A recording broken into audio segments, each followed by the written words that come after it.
German submarine U-534 was a Type IXC 40 U-boat of Germany's Kriegsmarine, constructed during World War II. Built by Deutsche Werft AG in Hamburg-Finkenwerder, she was launched on the 23rd of September 1942 and officially commissioned into service on the 23rd of December 1942 under the command of Oberleutnant zur See Herbert Nollau. The Type IXC 40 submarines were an improved version of the Type IXC, designed for extended patrols, carrying more fuel and provisions than their predecessors. U-534 was no exception, built for long-range operations with enhanced capabilities that made her an asset to the German naval strategy. Measuring 76.76 meters in length, with a beam of 6.86 meters and a draft of 4.67 meters, U-534 was a formidable vessel. She had a surface displacement of 1,144 tons and a submerged displacement of 1,257 tons. The U-boat was powered by two MAN M9V 4046 supercharged 4-stroke 9-cylinder diesel engines, which generated a combined 4,400 horsepower for surface travel. For submerged operations, she relied on two Siemens Schuckert electric motors, which produced a total of 1,000 shaft horsepower. These propulsion systems allowed her to reach a maximum surface speed of 18.3 knots and a submerged speed of 7.3 knots. Armament was a key feature of U-534. She was fitted with 6 53.3 centimeter torpedo tubes, 4 at the bow and 2 at the stern, capable of launching a variety of torpedoes.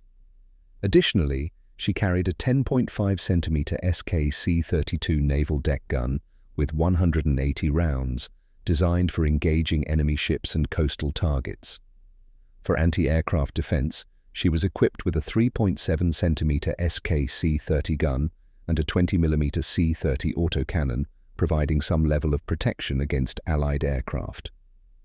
Notably, U-534 carried the advanced G7 ES acoustic homing torpedoes, known as Zaunkönig II, which were designed to hone the sound of enemy ship propellers, making them particularly effective against Allied convoy escorts.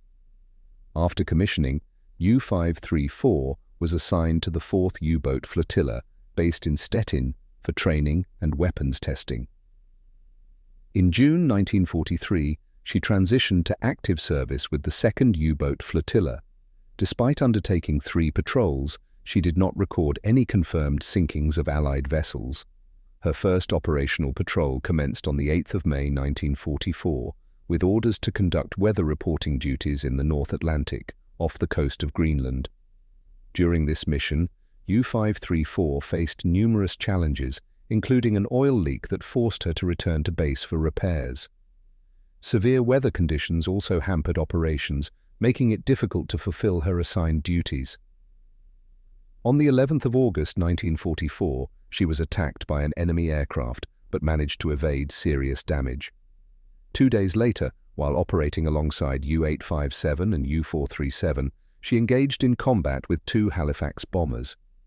Defensive fire from U-534 struck one of the attacking aircraft, damaging it significantly before it managed to escape.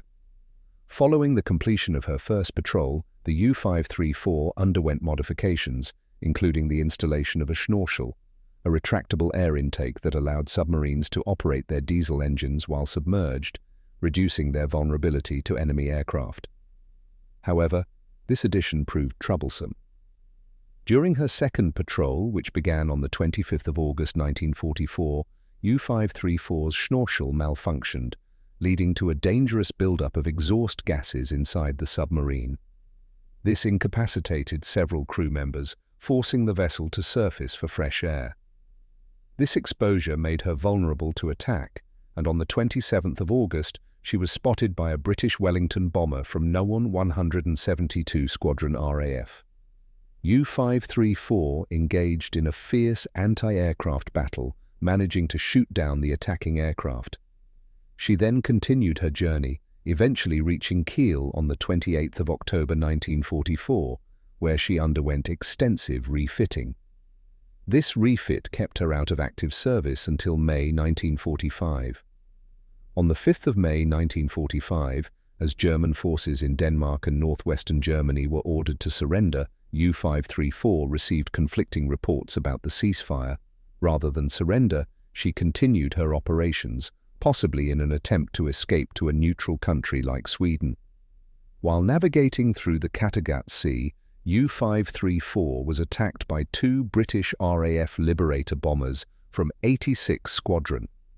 She managed to shoot down one of the bombers, but a depth charge from the second aircraft struck her stern, causing catastrophic damage. As water flooded the compartments, the crew had no choice but to abandon the ship.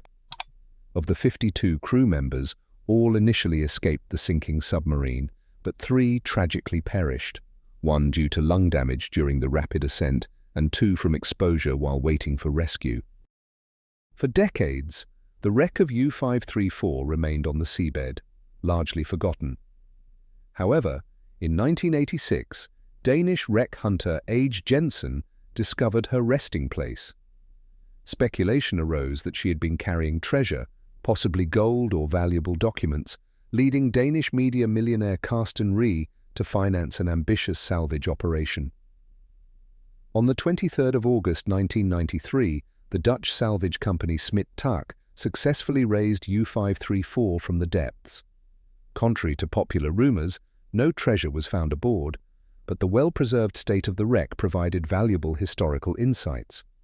Remarkably, some artifacts, including phonograph records, were still playable after conservation, featuring music by composers like Johann Sebastian Bach and performances by wartime artists such as Zara Leander.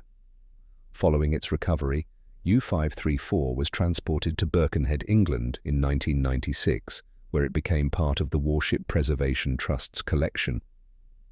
Visitors could view the submarine and learn about its history at Birkenhead docks. However, in 2006, the museum closed, prompting Mersey Travel to acquire the submarine.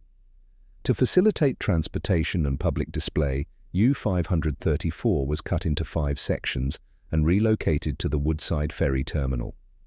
The U-Boat Story exhibition opened on the 10th of February 2009, allowing visitors to explore the vessel's interior without stepping inside.